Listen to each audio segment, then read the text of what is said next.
ਸਤਿ ਸ਼੍ਰੀ ਅਕਾਲ। ਸਤਲੁਜ ਚੈਨਲ ਵੇਖ ਰਹੇ ਸਾਰੇ ਦਰਸ਼ਕਾਂ ਦਾ ਸਵਾਗਤ ਹੈ। ਮੈਂ ਹਾਂ ਕਮਲਜੀਤ ਕੌਰ। ਭਾਰਤ ਦੇ ਵਿੱਚ CAA ਯਾਨੀ ਕਿ ਸਿਟੀਜ਼ਨਸ਼ਿਪ ਅਮੈਂਡਮੈਂਟ ਐਕਟ ਲਾਗੂ ਹੋ ਚੁੱਕਾ ਹੈ। ਇਸ ਐਕਟ ਨੂੰ ਹਾਲਾਂਕਿ 2019 ਦੇ ਵਿੱਚ ਸੰਸਦ ਤੋਂ ਮਾਨਤਾ ਮਿਲੀ ਸੀ, ਰਾਸ਼ਟਰਪਤੀ ਤੋਂ ਮਨਜ਼ੂਰੀ ਮਿਲੀ ਸੀ, ਪਰ 4 ਸਾਲ ਦੇ ਸਮੇਂ ਤੋਂ ਬਾਅਦ ਇਹ ਲਾਗੂ ਹੋਇਆ ਹੈ। ਇਸ ਕਾਨੂੰਨ ਨੂੰ ਲੈ ਕੇ ਬਹੁਤ ਸਾਰੇ ਵਿਵਾਦ ਸਮੇਂ-ਸਮੇਂ ਤੇ ਹੁੰਦੇ ਰਹੇ ਨੇ, ਕਿਉਂਕਿ ਇਸ ਕਾਨੂੰਨ ਦੇ ਮੁਤਾਬਿਕ ਬੰਗਲਾਦੇਸ਼, ਅਫਗਾਨਿਸਤਾਨ ਵਰਗੀਆਂ ਕੰਟਰੀਜ਼ ਤੋਂ ਜਿਹੜੇ ਲੋਕ ਨੇ, ਗੈਰ ਮੁਸਲਿਮ ਲੋਕ ਨੇ, ਉਹਨਾਂ ਨੂੰ ਭਾਰਤ ਦੇ ਵਿੱਚ ਨਾਗਰਿਕਤਾ ਦੇਣ ਦਾ ਹਵਾਲਾ ਦਿੱਤਾ ਗਿਆ ਹੈ। ਪਰ ਜਿਹੜਾ ਗੈਰ ਮੁਸਲਿਮ ਸ਼ਬਦ ਹੈ ਉਹ ਸਭ ਨੂੰ ਖਟਕ ਰਿਹਾ ਹੈ ਕਿ ਬਾਕੀਆਂ ਨੂੰ ਮਾਨਤਾ, ਮੁਸਲਮਾਨਾਂ ਨੂੰ ਕਿਉਂ ਨਹੀਂ। ਇਹ ਕਾਨੂੰਨ ਹੈ ਕੀ ਆ, ਇਹਦੇ ਵਿੱਚ ਨਿਯਮ ਕੀ ਨੇ, ਸਰਕਾਰ ਨੂੰ ਕਿਉਂ ਲੋੜ ਪਈ ਹੈ ਇਹ ਬਣਾਉਣ ਦੀ, ਤੇ ਕਿਉਂ ਇਸ ਤੇ ਵਿਵਾਦ ਹੋ ਰਿਹਾ ਹੈ, ਇਸ ਦੇ ਬਾਰੇ ਅੱਜ ਅਸੀਂ ਗੱਲਬਾਤ ਕਰਾਂਗੇ। ਸਾਡੇ ਨਾਲ ਪੰਜਾਬ ਯੂਨੀਵਰਸਿਟੀ ਦੇ ਇੰਗਲਿਸ਼ ਡਿਪਾਰਟਮੈਂਟ ਦੇ ਹੈੱਡ ਪ੍ਰੋਫੈਸਰ ਸੁਧੀਰ ਮਹਿਰਾ ਨੇ। ਸਰ ਬਹੁਤ ਬਹੁਤ ਸਵਾਗਤ ਹੈ। ਹਾਂਜੀ ਨਮਸਕਾਰ ਸਰ, CAA ਨੂੰ ਲੈ ਕੇ ਕਾਫੀ ਵਾਰੀ ਵਿਵਾਦ ਜਿਹੜਾ ਹੋ ਚੁੱਕਿਆ, ਹੁਣ ਵੀ ਕਿਤੇ ਨਾ ਕਿਤੇ ਸੁਰ ਜਿਹੜੇ ਨੇ ਉੱਠ ਰਹੇ ਨੇ CAA ਨੂੰ ਲੈ ਕੇ। ਜਿਹੜਾ ਗੈਰ ਮੁਸਲਿਮ ਸ਼ਬਦ ਹੈ ਨਾ, ਉਹ ਸਭ ਨੂੰ ਖਟਕ ਰਿਹਾ ਹੈ ਕਿ ਅਫਗਾਨਿਸਤਾਨ, ਬੰਗਲਾਦੇਸ਼ ਤੇ ਪਾਕਿਸਤਾਨ ਜਿਹੜੀ ਕੰਟਰੀਜ਼ ਤੋਂ ਨਾਗਰਿਕ ਆਏ ਨੇ, ਜਿਹੜੇ ਗੈਰ ਮੁਸਲਿਮ ਨੇ, ਉਹਨਾਂ ਨੂੰ मान्यता ਦਿੱਤੀ जाएगी। प्रावधान की है? नहीं, प्रावधान तो देखिए बेसिकली जो सिटीजनशिप अमेंडमेंट एक्ट 2019 है, प्राइमरीली उसका जितना भी ये जो पॉपुलर एक डिस्कोर्स जो बना, उसका रूट कॉज यही रहा। और अदरवाइज सिटीजनशिप एक्ट जो है वो 1955 का एक्ट है, और उसमें समय समय पर रिक्वायर्ड अमेंडमेंट्स बिग और स्मॉल वो होते रहे।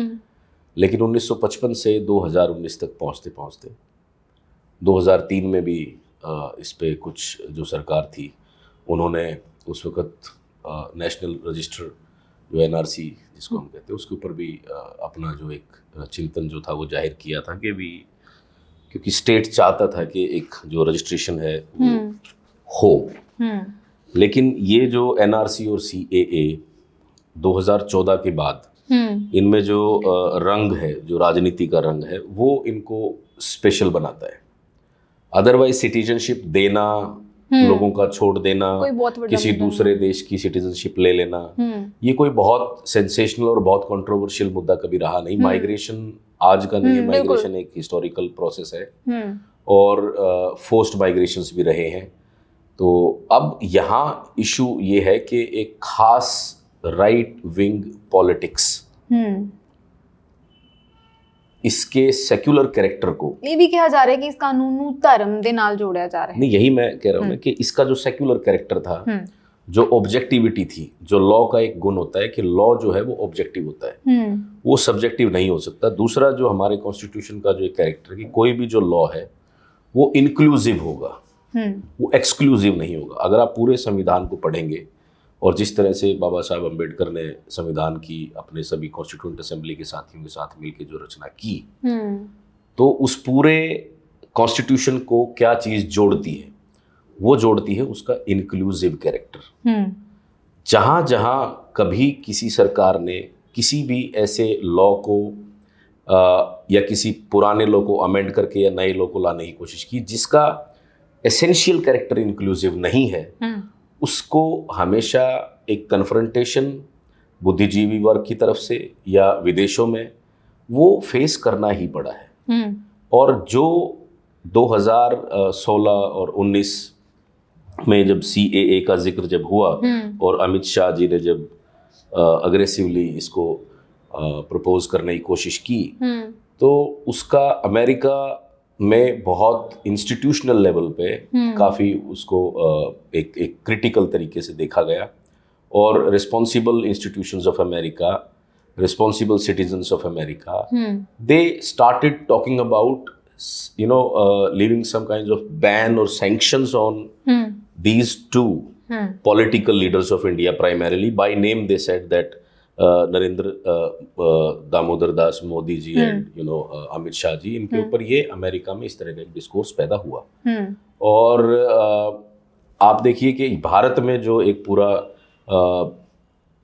कौन सा गार्डन था वो 2019 में, जहाँ शाहीन बाग, तो एक उम्मीद थी कि लोग पब्लिक स्फीयर में इकट्ठा होके स्टेट को ये दर्शाना चाहते हैं कि जो संविधान है वो स्टेट और पीपल और गवर्नमेंट, उसमें एक चौथी चीज होती है जो पब्लिक स्फीयर होता है। जब आपका जो लेजिस्लेटिव जो सिस्टम है, जो पार्लियामेंट है, उसने कोई कानून बना दिया और गवर्नमेंट ने वो बनवा दिया, स्टेट उसके साथ है, और अब आप देखिए कि तीसरी चीज जो जनता है वो उसके अंदर एक सुगबुगाहट है कि वो उसको देख रहे हैं कि ये ठीक नहीं है, तो पब्लिक स्फीयर में उसका जो ऑपोजिशन है वो क्रिएट होता है।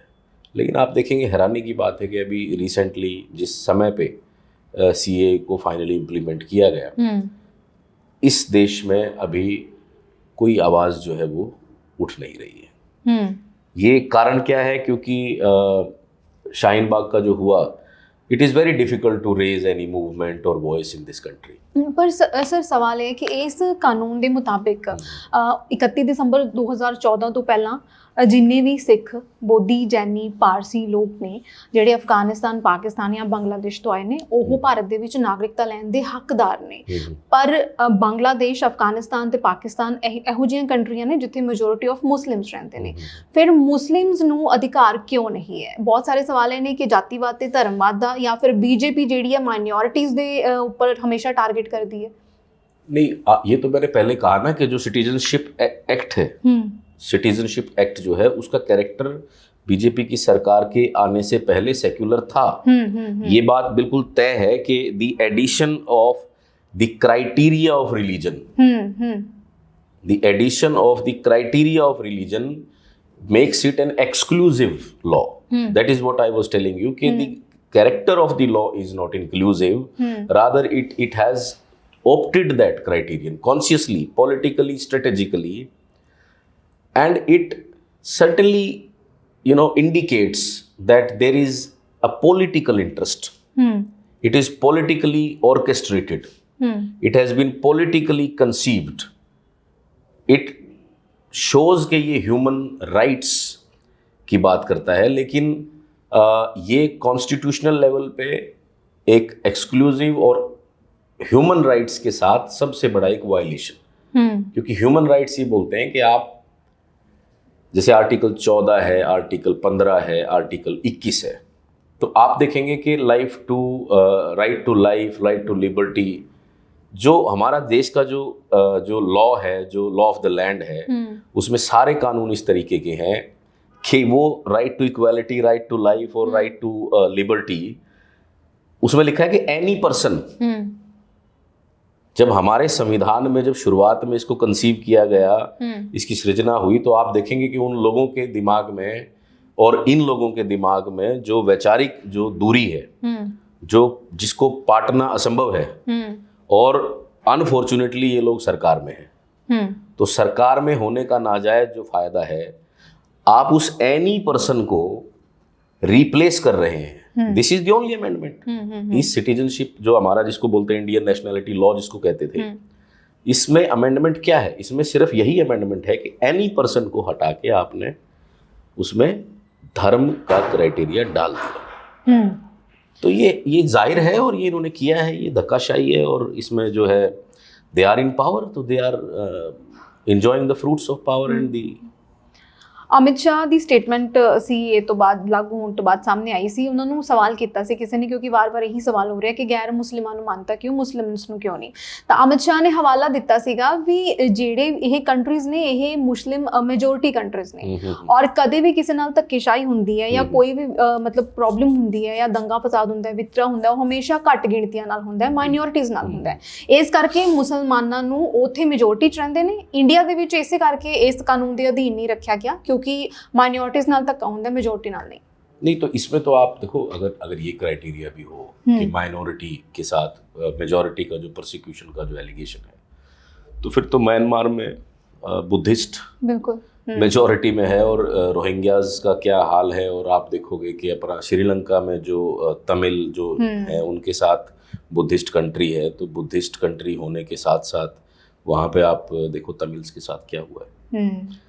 तो इस हिसाब से तो जहाँ बुद्धिस्ट मेजॉरिटी है और मुस्लिम माइनॉरिटी है, और वो हमारे पड़ोसी हैं, तो ये क्वेश्चनेबल है अपने आप में। मतलब मैं ये नहीं चाहूँगा कि मैं आज बहुत इस पे बिना उग्र हुए बात इसलिए कर पा रहा हूँ क्योंकि देश में इस चीज़ को लेके अभी बहुत सारी चीज़ें जो हैं वो उस लेवल तक नहीं उठी है।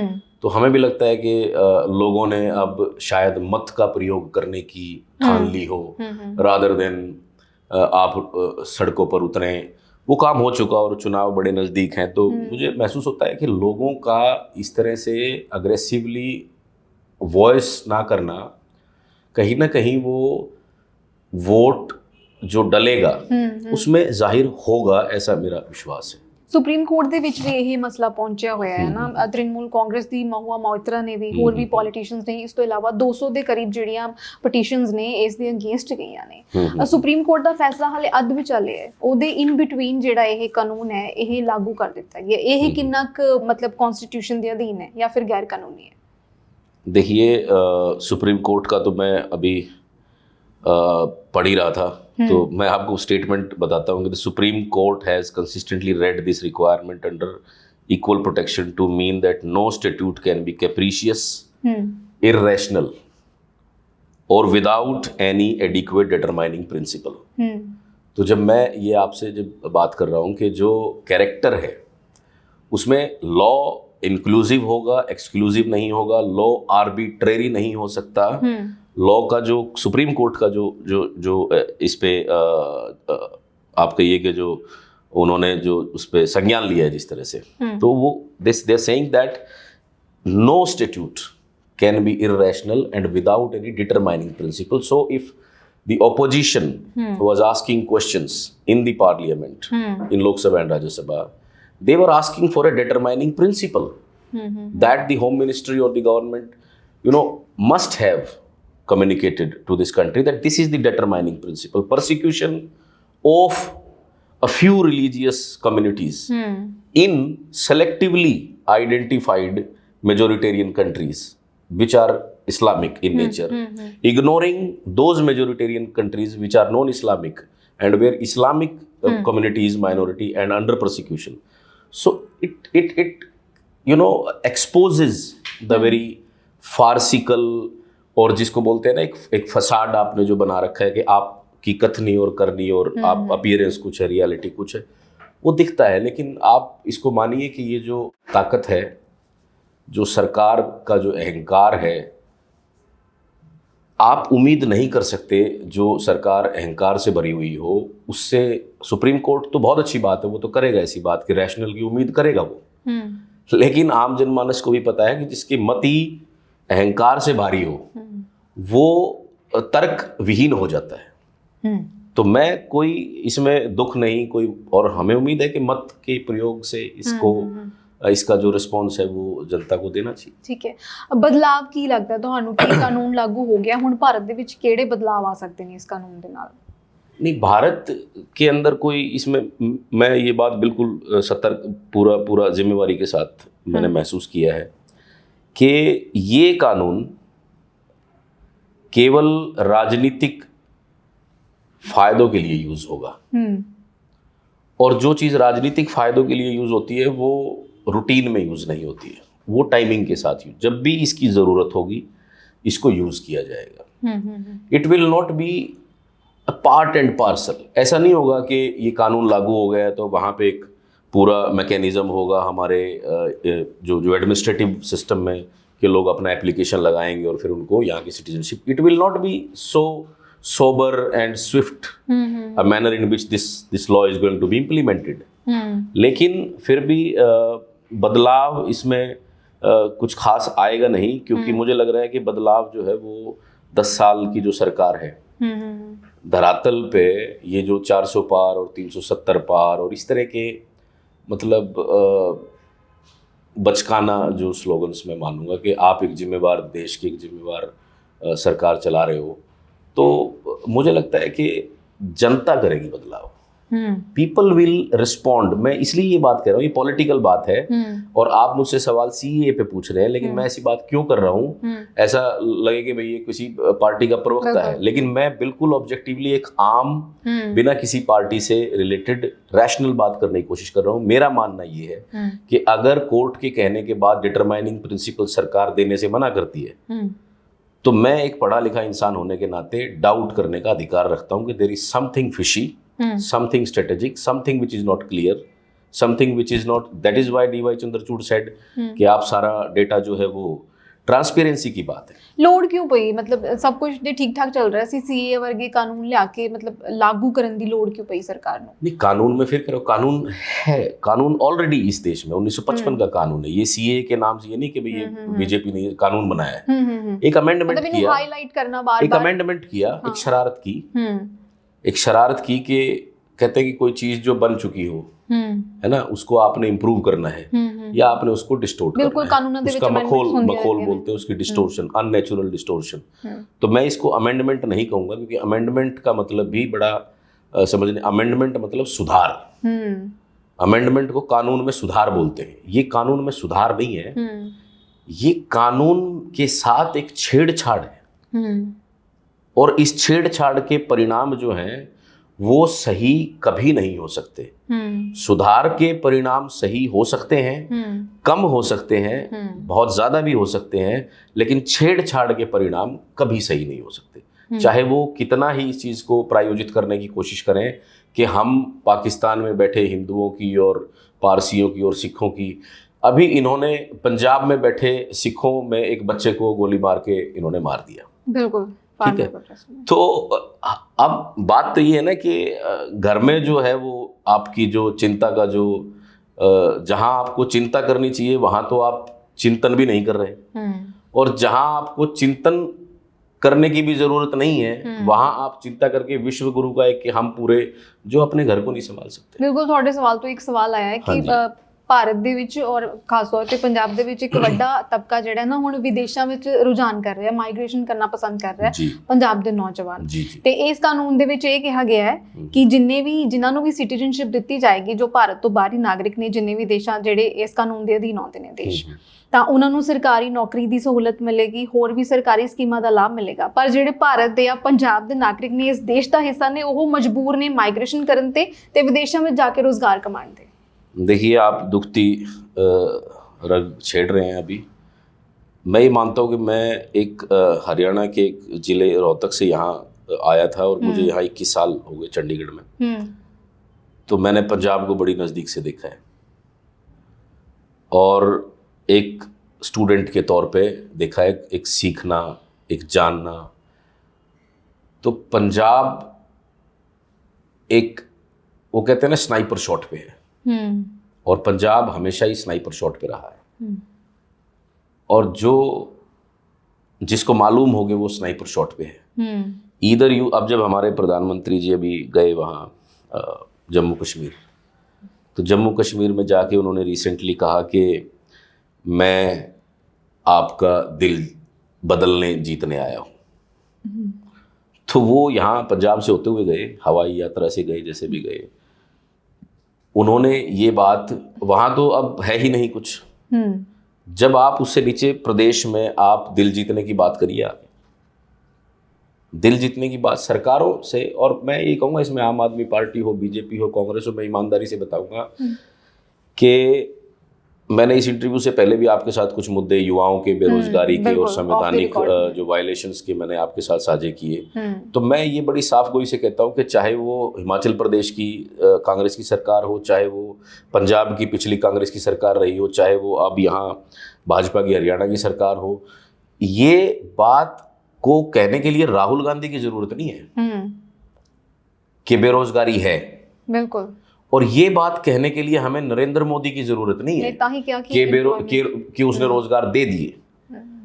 लोगों को दिखता है, ठीक है, the media has been improvised. I am a teacher, I am a student of culture studies, I understand that media is the only reason that this party is in power.